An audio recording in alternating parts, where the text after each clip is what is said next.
क्या आप लोग तैयार हैं कल के लिए? बिल्कुल सर, एकदम तोड़ना है सर, कुछ भी हो जाए सर, फोड़ना है एकदम, ठीक है? भाई साहब, आप लोगों ने तो कमेंट में एकदम प्यार दे देकर भर दिया सर। कमेंट तो एकदम चौचक वाला है कमेंट, हालांकि इतना मैं रिप्लाई नहीं दे पाऊंगा, लेकिन जब मैं बैठता हूँ तो भाई साहब दिल दे देता हूँ सभी को, एक एक एक एक एक, एक दे देता हूँ। जो अब जो पा गया तो पा गया, भैया भंडारा प्रसाद है, मिल जाएगा, ठीक है ना? अब अकेले ही आपको पता है, अकेले और सर भी हैं, तो दिन काम करना रहता है, और मैं आपको लगातार कंटिन्यू आपको मैं दे रहा हूँ, जैसा कि मैंने आपसे प्रॉमिस किया था कि आज हम लोग पूरा सिलेबस करेंगे। हर एक सिलेबस मैं आपको करवा दूंगा। अभी आपके लिए मैंने ऑब्जेक्टिव भी अपलोड करवा दिया, व्याकरण का आने वाला है वीडियो, ठीक है ना? जो पेपर ऑलरेडी अपलोड करवा दिया है, इंपॉर्टेंट क्वेश्चन मैं पार्ट 1 में करवा दिया है। इसके बाद आपका एक पद्यांश का आएगा, गद्यांश का आएगा, पत्र लेखन का आएगा, निबंध लेखन का आएगा। ये अभी 4 वीडियो ऑलरेडी आपको मिल जाएगी, टेंशन नहीं लेना है, ठीक है ना? आपको बस छापना है और कुछ नहीं करना है सर। वही पढ़ो जो पेपर में आए, वही पढ़ो जो पेपर में आए। इधर उधर की चीजें नहीं पढ़ना है, क्योंकि टाइम बहुत कम है और कम टाइम में आपको अच्छा नंबर गेन करना है। पेपर कोड सर सीटी हमारा 100 नंबर का पेपर रहेगा, 33 नंबर सर पास होने के लिए चाहिए।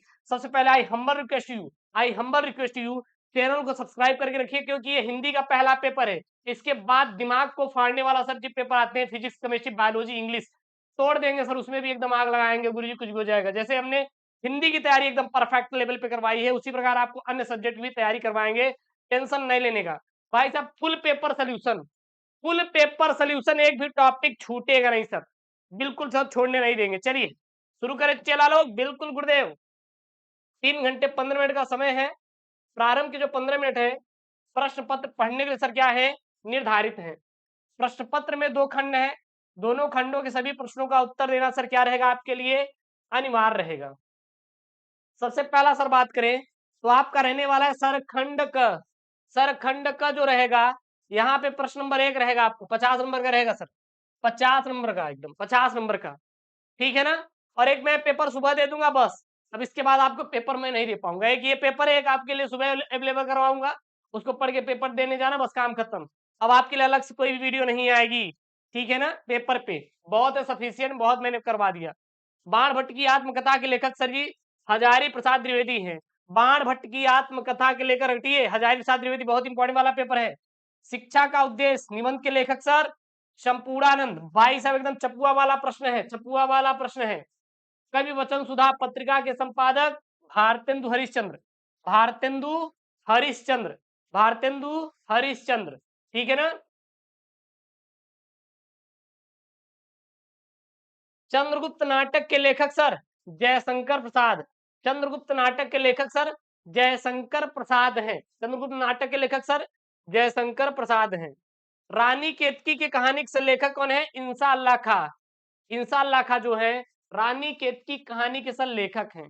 रानी केतकी कहानी के लेखक सर इंसा अल्लाह खा है, नोट कर लीजिए, इंपॉर्टेंट है, पेपर में आएगा, एकदम छाप दीजिएगा। उसके बाद यहाँ पे अगला बहुविकल्पी प्रश्न है आपका। प्रश्न क्या है सर, प्रश्न नंबर 2 है, विनय पत्रिका के रचनाकार हैं तुलसीदास। सर विनय पत्रिका के रचनाकार सर कौन है, तुलसीदास जो सर है, ये विनय पत्रिका के सर रचनाकार हैं। कामायनी किस युग की रचना है सर, यह छायावादी युग की रचना है। कामायनी किस युग की रचना है सर, छायावादी युग की रचना है। कामायनी किस युग की रचना है, छायावादी युग की रचना है। अगला यहाँ पे सर प्रश्न है, निम्नलिखित में से छायावाद उत्तर काल के कवि हैं शिवमंगल सिंह सुमन। सर शिवमंगल सिंह सुमन यह छायावादी कवि हैं। छायावाद उत्तर काल के कवि सर कौन है, शिवमंगल सिंह सुमन है सर। अगला है, हिंदी साहित्य में किस काल को श्रृंगार काल कहा जाता है। हिंदी साहित्य को किस काल को श्रृंगार काल नाम दिया गया है, तो हिंदी साहित्य के रीति काल को श्रृंगार काल नाम दिया गया है। श्रृंगार काल नाम दिया गया है, हिंदी साहित्य के रीति काल को सर श्रृंगार काल नाम दिया गया। एकदम चापने वाला प्रश्न भाई साहब, छाप देंगे सर, छाप देंगे गुरुजी। अगला यहाँ पे अंगा वाला प्रश्न देखिएगा, मोहन राकेश रचनाकार है सर शुक्लोत्तर युग के। मोहन राकेश सर रचनाकार शुक्लोत्तर युग के हैं। क्लियर है? ये बहुविकल्पी आपने तैयार कर लिया, बिल्कुल सर तैयार हो गया हमारा, सर तैयार हो गया। ऐसी जबरदस्त सब तैयारी होनी चाहिए। उसके बाद यहाँ सर पद्यांश है सर, पद्यांश सर आपका 10 नंबर का सर, आपके पेपर में पद्यांश आएगा सर, 10 नंबर का सर।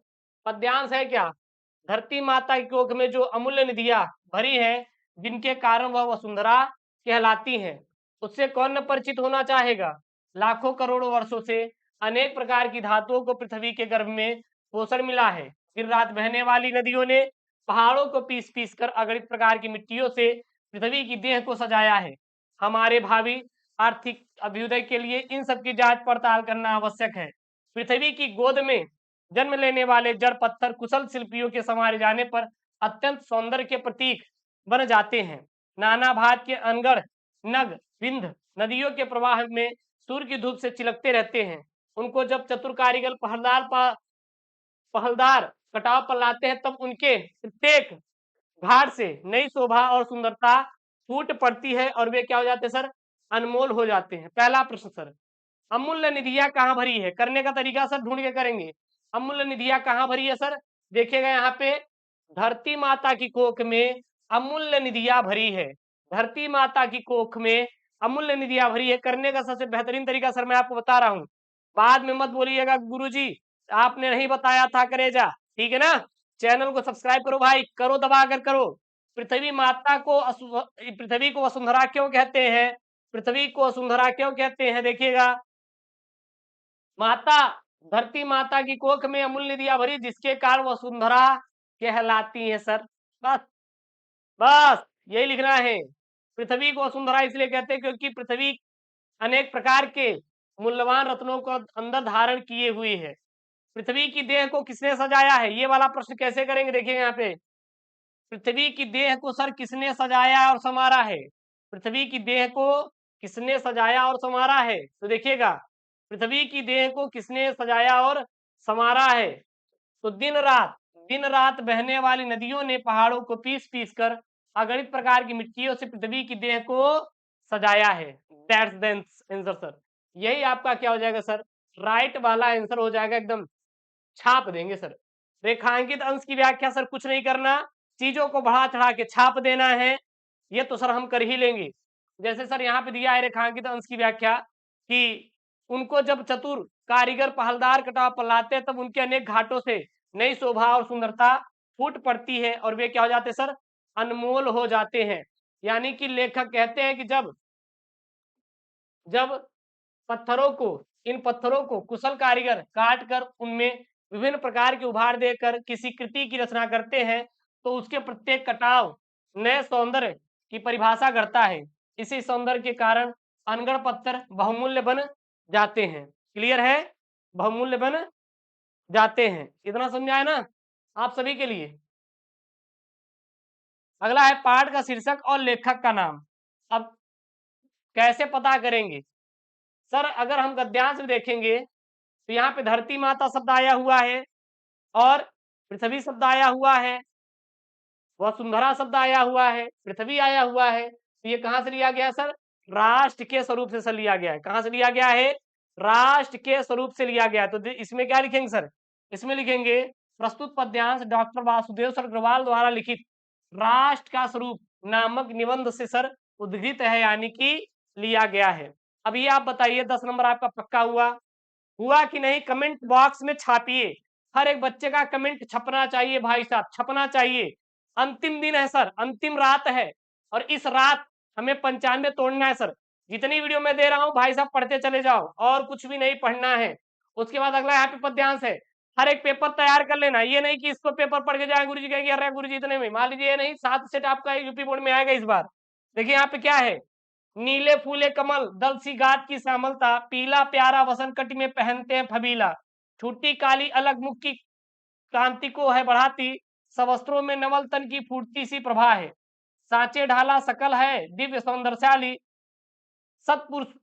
सतपुष्पों सी सुरभि उसकी प्राण संपोषिका है, दोनों कंधे वृषभ वर्षे हैं बड़े सजीले, लंबी बाहें कमल कर सी शक्ति की क्या है सर?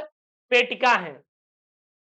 पहला प्रश्न, राधा से पूर्ण कृष्ण को पहुंचाने के लिए क्या बताती उपाय? भैया राधा पवन से कृष्ण को पहचानने के लिए क्या उपाय सर बताती हैं?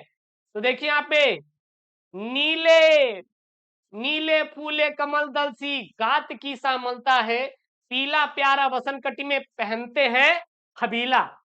ठीक है, अर्थात सर यहाँ पे अर्थात राधा जो है, कौन सर जी? राधा जो है पवन से कहती है कि हे पवन, कृष्ण सावले रंग के हैं और वे अपनी कमर पर पीला वस्त्र धारण किए रहते हैं, उनके माथे पर लटकती बालों की एक लट उनके मुख की शोभा को वृद्धि करती है और ये सभी गुण आपको कृष्ण की ओर आकर्षित करेगा। कोई दिक्कत? किसी बच्चों को कोई डाउट? कोई डाउट नहीं होना चाहिए सर। अगला है अलग और सकल शब्द का अर्थ लिखिए। अलग का अर्थ निराकार, सकल का अर्थ समस्त, या फिर सर कुल होता है, कुल होता है। अगला है यहाँ पे कलम करसी में, कलम करसी में कौन सा अलंकार है? कलम करसी में उपमा अलंकार है।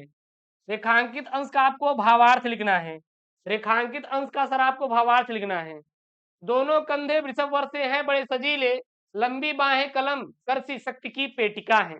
अब इसी को सर आपको बढ़ा चढ़ा के लिख देना है। बस क्या लिखेंगे यहाँ पे? क्या लिखेंगे? राधिका कहती है कि हे पवन, कृष्ण के दोनों कंधे श्रेष्ठ सांड के कंधे के समान विशाल और बलिष्ठ हैं। उनकी दोनों भुजाएं हाथी के सूंड के समान सख्त की पिटारी हैं। ठीक है ना। अगला यहाँ पे पाठ का शीर्षक और कवि का नाम। तो प्रस्तुत पंक्तियां अयोध्या सिंह उपाध्याय हरिऔध जी द्वारा पवन दूतिका नामक पाठ से लिया गया है। किसी कोई दिक्कत? किसी बच्चे को कोई दिक्कत यहाँ तक? कर लेंगे, कर लोगे ढूंढ के। करने का तरीका मैंने बता दिया है। कोई डाउट? बिल्कुल सर डाउट नहीं होना चाहिए सर, बिल्कुल डाउट नहीं होना चाहिए। कल आपका पेपर एकदम कॉन्फिडेंस से जाइएगा, कॉन्फिडेंस से बच्चा जाइएगा, एकदम छापिएगा।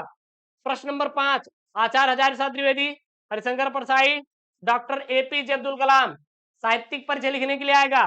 तैयार है ना? फिर से रिवीजन करो फटाक से, मैंने पढ़ाया भी था बार बार। चलिए करते हैं सर रिवीजन फटाक से। आचार्य हजारी प्रसाद द्विवेदी हिंदी के निबंधकार, आलोचक, उपन्यासकार थे। इनका जन्म श्रावण शुक्ल पक्ष एकादशी संवत 1964 तदनुसार 19 अगस्त 1907 ईस्वी को उत्तर प्रदेश बलिया जिले के दुबे का छपरा नामक गांव में हुआ था। इनके पिता का नाम श्री अनमोल द्विवेदी और माता का नाम श्रीमती ज्योतिषमती था। इनके पिता उच्च कोटि के ज्योतिष विद्या के ज्ञाता थे और आचार्य हजारी प्रसाद द्विवेदी जी ने बसरिया के मिडिल स्कूल से इन्होंने क्या किया था सर? पढ़ाई भी किया था। ठीक है। वर्ष 1930 ईस्वी में काशी हिंदू विश्वविद्यालय से ज्योतिषाचार्य की उपाधि प्राप्त करने के बाद 1940 से 1950 तक ये शांति निकेतन में हिंदी भवन के निदेशक के रूप में रहे।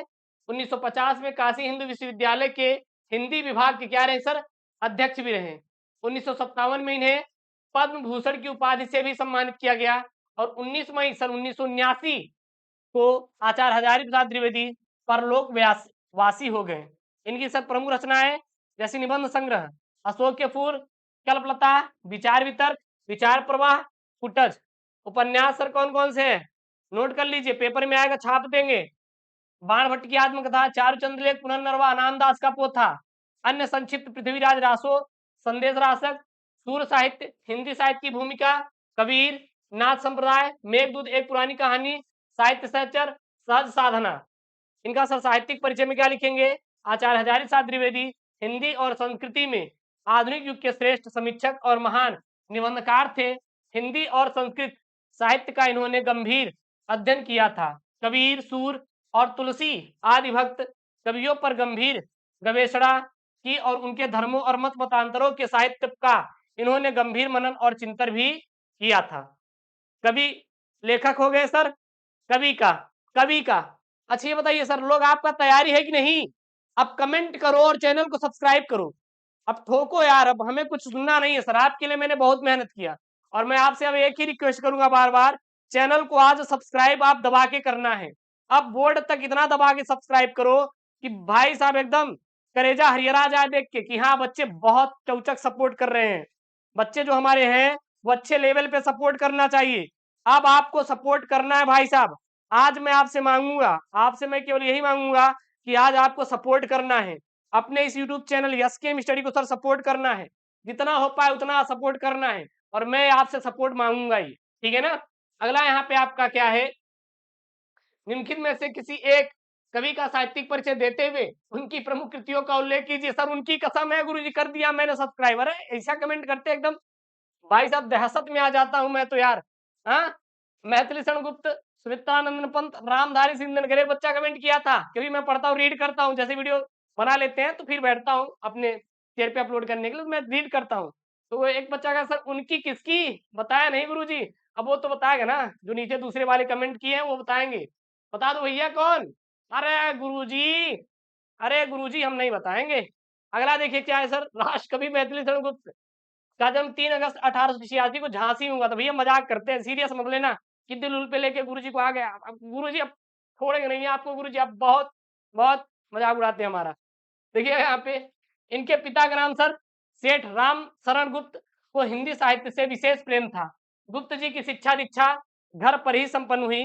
घर में ही हिंदी बांग्ला संस्कृत साहित्य का अध्ययन उन्होंने किया था। और 12 दिसंबर कब सर जी, 12 दिसंबर सन 1964 को गुप्त जी का क्या हो गया सर जी, देहावसान हो गया, यानी कि इनकी सर मृत्यु हो गई। इनका साहित्यिक परिचय में सर क्या लिखेंगे, 12 वर्ष की अवस्था में ब्रजभाषा में कनकलता नाम से कविता रचना आरंभ किया। प्रथम काव्य संग्रह रंग में भंग के बाद जयद्रथवध व्राजंगना का अनुवाद भी इन्होंने किया था। अब इनकी प्रमुख कृतियां सर कौन कौन से नोट करिए, नोट करिए सर इनकी प्रमुख कृतियां, नोट करिए सर, नोट कर रहे हैं सर। महाकाव्य साकेत यशोधरा, खंड काव्य कौन कौन से, जयद्रथवध, भारत भारती, पंचवटी, द्वापर सिद्धराज, नहुस, अंजलि और अर्ध, अजीत, अर्जन और विसर्जन, पृथ्वी पुत्र, शकुंतला, विश्व वेदना, दियोदास, काबा और करबला, भूमि भाग। नाटक सर कौन कौन से, रंग में भंग, राजा प्रजा, वन वैभव, विकट भट्ट, विरहणी, वैतालिका, हिंदू, चंद्रहास। अनुदीप्ति रचनाएं कौन कौन सी हैं, प्लासी का युद्ध, मेघनाथ वध और वृंत संहार इत्यादि इनकी सर जी क्या है, अनुदित रचनाएं भी हैं। उसके बाद आपके पेपर में आएगा बहादुर अथवा लाठी कहानी के उद्देश्य पर प्रकाश डालिए। ठीक है, मैंने करवाया भी था। चलिए हम यहाँ पे उद्देश्य देखते हैं, बहादुर कहानी का उद्देश्य सर क्या है, छाप लीजिए एक बार, आपको याद हो जाएगा थोड़ा सा, कल पेपर में समझ के लिख देंगे। हिंदी साहित्य के श्रेष्ठ कथाकार अमरकांत द्वारा रचित बहादुर एक आत्मकथात्मक है, जो मध्यम वर्गीय परिवार में नौकर के साथ परिवारजनों द्वारा किए गए अत्यंत अति कठोर असभ्य व्यवहार की कहानी है। इसमें समाज में उच्च वर्गीय परिवार का निम्न वर्ग के लोगों के प्रति ऊंच नीच के भेदभाव के कारण उत्पन्न तनाव का चित्रण किया गया है। आधुनिक समाज में झूठे प्रदर्शन और दिखाव के शान शौकत में विश्वास करता है, परंतु एक निम्न और गरीब व्यक्ति विश्वास नहीं करता। लेखक ने निम्न वर्ग के वास्तविकता का परिचय दिया है और उनके प्रति सहानुभूति भी इन्होंने क्या किया सर, प्रस्तुत किया है। आगे क्या लिखेंगे सर जी, बहादुर स्नेह और मानवीय अनुभूति का भूखा है, उसमें सहनशीलता और स्वाभिमान की भावना कूट कूट कर भरी हुई है। मालिक और परिवार के सभी सदस्यों द्वारा तिरस्कार किए जाने और विश्वास न करने पर जब वह घर छोड़कर चला जाता है, तो सभी अपनी भूल स्वीकार करते हैं और अपने किए पर पश्चाताप करते हैं। लेखक का उद्देश्य अमीर और गरीब वर्ग के भेदभाव को मिटाना है, जो मानवीय सहानुभूति के आधार पर ही मिट सकती है। ठीक है, अगला यहाँ पे है सर स्वपठित खंड काव्य, यह आप अपने जिले के अनुसार तैयार कर लो। अभी आपके पास टाइम है रात भर का, जो भी आपका जिला हो उसके अनुसार आप लोग खंड काव्य एक बार तैयार कर लेंगे, एक बार तैयार कर लेंगे। और ये गद्यांश पद्यांश भाई आप खुद से तैयार कर लो भैया, मैंने कितनी बार करवाया है, गद्यांश आपके लिए रिपीटेड है, कर लो, स्क्रीनशॉट कर लो, इसको खुद से पढ़ना है ना। हाँ, इसको खुद से रटना है, ये वाला आप क्वेश्चन बैंक है, नहीं है तो इसको स्क्रीनशॉट कर लीजिए। और ये रहा यहाँ पे, कोई भी दिखे बस एक छाप देना, नंबर पूरा मिलेगा। कुछ बच्चे कमेंट किए थे कि सर क्या अगर हम केवल प्रश्न लिख कर आएंगे और उसका कुछ भी उत्तर लिखेंगे उससे रिलेटेड नंबर मिलेगा, मिलेगा नंबर। 5 नंबर का है तो 5 में 5 नहीं, 5 में 3 आपको एग्जामिनर नंबर देगा, लेकिन आपको लिखना बेहतर है, परफॉर्मेंस आपको अच्छा करना है, बाकी हम सर देख लेंगे जो होगा। उसके बाद आप ये भी पद्यांश भी स्क्रीनशॉट कर लो एक बार, कर लो भैया, आपको मैं टाइम दे रहा हूँ, बाद में मत बोलना गुरुदेव हमें आप तो टाइम दिए ही नहीं। अरे करेजा, पेपर में छापना है सर, पेपर में सर छापना है सर, कुछ भी हो जाए सर, हमें सुनना नहीं है गुरुजी, हमें कुछ भी नहीं सुनना है गुरुजी, हमें पेपर में छापना है। चैनल को सब्सक्राइब कर लो यार। चलिए अगला देखिए, यहाँ पे आपका क्या है, मुहावरे और लोकोक्तियां। मुहावरे और लोकोक्तियां सर 2 नंबर का पेपर में आएगा सर, छापने वाला। पहला है अपना उल्लू सीधा करना, अपना काम निकालना। वाक्य प्रयोग, आजकल तो लोग अपने उल्लू को सीधा करने के लिए किसी को भी हानि पहुंचाते हैं। ईद का चांद होना, बहुत दिनों बाद दिखाई देना। वाक्य प्रयोग, जब से रमेश के शहर में नौकरी लगी है वह ईद का चांद हो गया। आम के आम गुठलियों के दाम, दोहरा लाभ प्राप्त होना। वाक्य प्रयोग, पुरानी पुस्तकें पढ़कर रामू ने परीक्षा में प्रथम श्रेणी प्राप्त कर ली और उसके बाद पुस्तकों को आधे दाम पर बेच दिया, इसे कहते हैं आम के आम गुठलियों के दाम। चोर की दाढ़ी में तिनका यानी दोषी का व्यवहार ही दोष प्रकट करता है। वाक प्रयोग, जब चोरी की घटना के लिए अपराधी की शिनाख्त हो रही थी तो अभियुक्त राजेश बिना पूछे ही बोलने लगा, मैं तो वहां गया ही नहीं था, सच में चोर की दाढ़ी में तिनका। उसके बाद अपठित आपका ये गद्यांश नया सिलेबस में आपका जुड़ा हुआ है, इसको भी मैं करवा दूंगा, चिंता मत करना, करवा दिया है यार। पढ़ लो, डालो अपठित गद्यांश, यस केमिस्ट्री आएगा, तोड़ दो। उसके बाद आपका ये शब्द युग में है उपेक्षा, अपेक्षा। अपेक्षा मतलब तुलना, उपेक्षा मतलब अवहेलना। अनल मतलब अग्नि, अनिल मतलब वायु। कनक, कर और अंबर। कनक मतलब धतूरा सोना, कर मतलब टैक्स किरण, अंबर मतलब आकाश वस्त्र। जिसकी इच्छाएं बहुत ऊंची हो, महत्वाकांक्षी, जो सामान्य नियम के विरुद्ध हो, अपवाद। ठीक है, उसके बाद आपको शुद्ध करके लिखना है। महादेवी वर्मा हिंदी की प्रसिद्ध कवित्री थी। महादेवी वर्मा हिंदी की प्रसिद्ध कवित्री है। परमात्मा के अनेकों नाम है, परमात्मा के अनेक नाम है, अनेकों नहीं रहेगा, अनेक रहेगा, शुद्ध लिखना है आपको। एक फूल की माला लाओ, बल्कि एक फूल नहीं, एक फूल की एक माला लाओ, शुद्ध। कृष्ण और राधा नित्य कर रहे हैं, कृष्ण और राधा नित्य कर रहे हैं। कृष्ण और राधा, कृष्णा और राधा नित्य कर रहे हैं, तो कृष्णा नहीं बल्कि कृष्ण और राधा नित्य कर रहे हैं। उसके बाद आपके पेपर में आएगा रस छंद अलंकार। रस छंद अलंकार, यहाँ पे वीर रस और श्रृंगार रस के बारे में मैंने दोनों बताया है, एक ही वीडियो में आपका सब धुआं, इसीलिए स्पेशल पेपर है आपके लिए, क्योंकि मैं सब बता दूंगा। यहाँ पे क्या सर, वीर रस के बारे में पहले जानते हैं। वीर रस का स्थायी भाव उत्साह है, जब किसी रचना या वाक्य आदि वीरता जैसे भाव की उत्पत्ति होती है तो वहां वीर रस होता है। जैसे विभाव, अनुभाव और संचारी भाव के संयोग से उत्साह नामक अस्थायी भाव वीर रस की दशा प्राप्त करता है। उदाहरण के लिए, वीर तुम बढ़े चलो, धीर तुम बढ़े चलो। श्रृंगार रस सर क्या है? श्रृंगार रस सर क्या है? किसी काव्य या कविता को पढ़कर सुनकर आश्रय के मन में अस्थायी भाव रति के जायत होने पर विभाव, अनुभाव और संचारी भाव के संयोग से श्रृंगार रस की उत्पत्ति होती है। उदाहरण के लिए, कर्मुनरी कियारसी प्रतिबिंबित चौपाई पीड़ दिए निधरक लखय इकटकहि दिखि लगाई। उसके बाद ख वाला है अनुप्रास अथवा प्रेक्षालंकार का लक्षण सहित आपको उदाहरण देना है सर। तो अनुप्रास अलंकार सर क्या होता है? जब काव्य या कविता में वर्णों की आवृत्ति होती है, अर्थात समान वर्ण बार बार आते हैं, तो वहां स्वर समान हो अथवा असमान हो, अनुप्रास अलंकार सर कहलाता है। ठीक है ना? उदाहरण के लिए, तरनी तनुजातर तमाल तरुअर बहु छाए, तरनी तनुजातर तमाल तरुअर बहु छाए। अथवा में उत्प्रेक्षालंकार क्या होता है? जहां उपमेय में उपमान की संभावना की जाए, वहां सब उत्प्रेक्षालंकार होता है। मनु मानो, जनु जानो, मनो जनहु मनहु आदि उत्प्रेक्षा अलंकार के क्या है सर? वाचक शब्द हैं।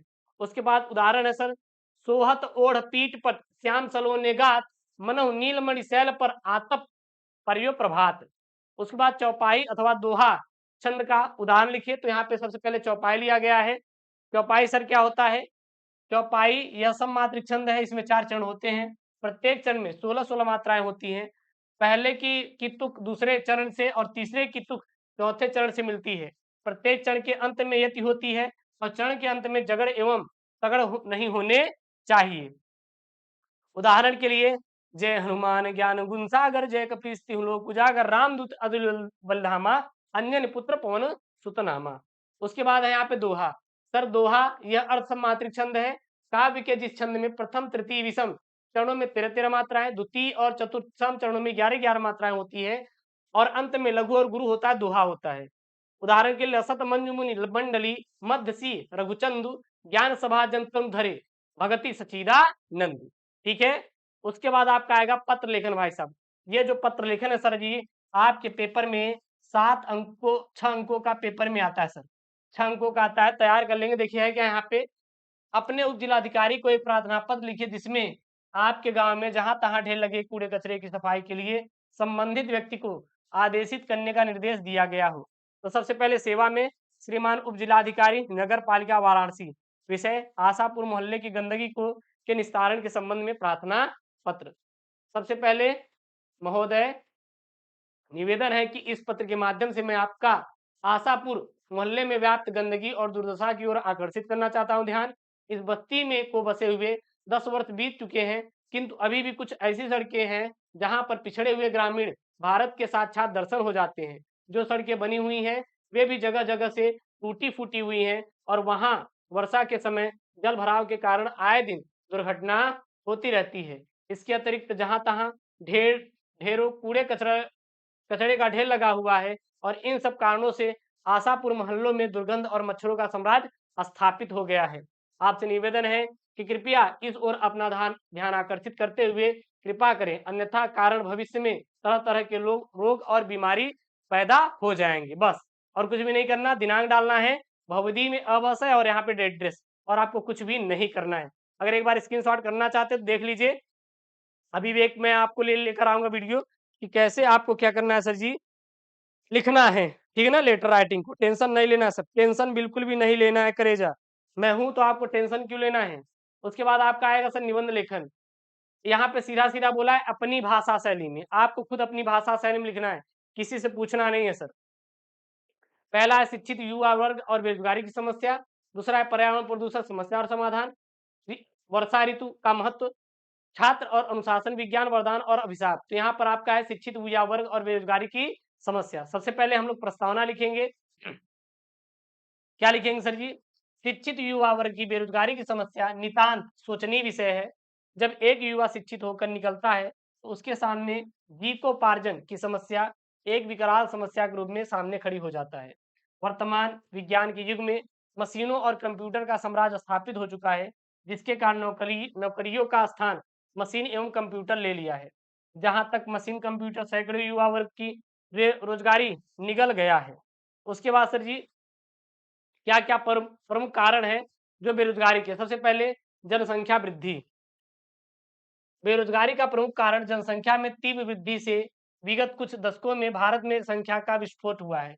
2011 की जनगणना के अनुसार हमारे देश की जनसंख्या में प्रतिवर्ष 1.63% की वृद्धि हो जाती है, जबकि इस दर से बेकार हो रहे व्यक्तियों के लिए हमारे देश में रोजगार की व्यवस्था नहीं है। उसके बाद दोषपूर्ण शिक्षा प्रणाली, इसी प्रकार से आपको कल लिखना है हेडिंग डाल के प्रॉपर वे में ध्यान देना। क्या लिखेंगे सर इसमें? भारतीय शैक्षिक शिक्षा सैद्धांतिक अधिक और व्यवहारिकता कम है। इसमें पुस्तकीय ज्ञान पर ही विशेष ध्यान दिया गया है। फलतः यहाँ के स्कूल कॉलेज से निकलने वाले छात्र दफ्तर से लिपिक ही बन पाते हैं और वे निजी उद्योग धंधे स्थापित करने के योग्य नहीं बन पाते। और सर क्या है? कुटीर उद्योगी की उपेक्षा ब्रिटिश सरकार की कुटीर उद्योग विरोधी नीति के कारण देश में कुटीर उद्योग की कमी, तो धंधों का पतन हो गया और जिसके फलस्वरूप अनेक कारीगर बेकार हो गए और स्वतंत्रता प्राप्ति के पश्चात भी कुटीर उद्योग के विकास की ओर पर्याप्त ध्यान नहीं दिया गया, अतः बेरोजगारी में निरंतर वृद्धि होती रही। औद्योगिकरण की मंदी प्रक्रिया, जब उद्योग लगेंगी नहीं तो जाहिर सी बात है भैया बेरोजगारी तो बढ़ेगी ना। इसमें क्या लिखेंगे? विगत पंचवर्षीय योजनाओं में देश के औद्योगिक विकास के लिए प्रशंसनीय कदम उठाए गए हैं, किंतु समुचित रूप से देश का औद्योगिकरण नहीं किया जा सकता है, अतः बेकार व्यक्तियों के लिए रोजगार जुटाए नहीं जा सकते। उसके बाद कृषि का जो पिछड़ापन, कृषि है ही नहीं है तो बेरोजगारी तो बढ़ेगी नहीं ना। तो बेरोजगारी तो बढ़ेगी और फिर यहाँ पे कुशल और प्रशिक्षित व्यक्तियों की कमी भी है। अगर आप पढ़ने लिखने में सही हैं तो कहीं न कहीं आपको जॉब लग जाएगा, तो इस प्रकार से आपको करना है। उसके बाद दूर करने के उपाय, सबसे पहले आपको जनसंख्या वृद्धि में जो वृद्धि है उसको नियंत्रण करना है, तभी बेरोजगारी कम किया जा सकता है।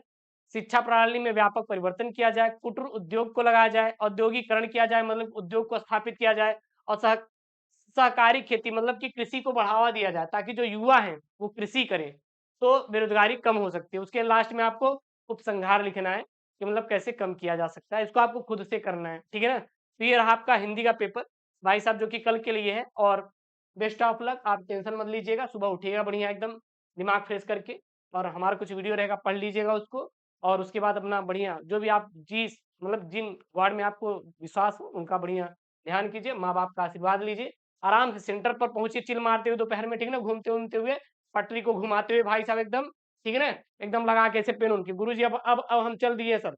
ऐसे जाते हैं ना ऐसे देने के लिए पेन लगा के बिल्कुल, अब चल दिए गुरुजी एकदम पटरी ऐसे हिलाते-हिलाते पेन को लगाकर यहाँ पे और यहाँ पे एडमिट कार्ड डालकर चल दिए गुरुजी अब हम लोग पेपर देने के लिए। एकदम चिल मारते हुए जाना है सर, चिल मारते हुए जाना है। हम वैसे बहुत मजा लेते हैं यार, बहुत मजा लेते हैं। अगर आप मेरे ऑफलाइन क्लास में पढ़ते ना, तो कहते गुरुजी एकदम कलेजा हरिहरा आ गया आपसे पढ़ के, बहुत मजा आती है। सर देखिएगा, हमें जो सर लोग पढ़ाते हैं गुरुजी आपो पढ़ते हैं, हम भी पढ़ते हैं यार, सबको नौकरी चाहिए, हम तो बेरोजगार हैं सर, हमें तो कहीं न कहीं नौकरी की चाहत है ना। तो मतलब अच्छे टीचर्स पढ़ाते हैं। जब उनसे पढ़ते हैं ना तो वही चीज़ आपको मज़ा आता है बताने में या पढ़ाने में। जब हम सीखेंगे तभी हम आपको दे पाएँगे। देखिए कभी अपने आप पे अहम नहीं करना चाहिए। मैं देखता हूँ कि बहुत लोगों को बहुत तोप समझते हैं। अरे हम तो तोप ही हैं, हमसे बेस्ट कोई नहीं है। भाई साहब बेस्ट कोई नहीं है, सभी को सीखना चाहिए। हम जितना सीखेंगे उतना बेस्ट बनेंगे। हमेशा अपने आप को डाउन टू अर्थ रखिए, ठीक है ना? ये नहीं कि हम बहुत बड़े तोप हो गए हैं। क्या यार तोप हो गए हैं, आज उसका समय कल उसका समय है। नहीं, भाई कुछ नहीं। बहुत ही अच्छे से एकदम विचार रखिए, पॉजिटिव थिंकिंग करिए और एकदम ज़बरदस्त पढ़ाई करिए, एकदम मोटिवेशन के साथ, एकदम चपुआ कत्तई ज़हरीला ट्रिक काम खत्म हुआ, ये पेपर में छाप देना, बाकी तो मैं देख लूँगा, टेंशन नहीं लेने का। मिलते हैं नेक्स्ट वीडियो में दोस्तों, थैंक यू, जय हिंद, टेक केयर, बाय-बाय।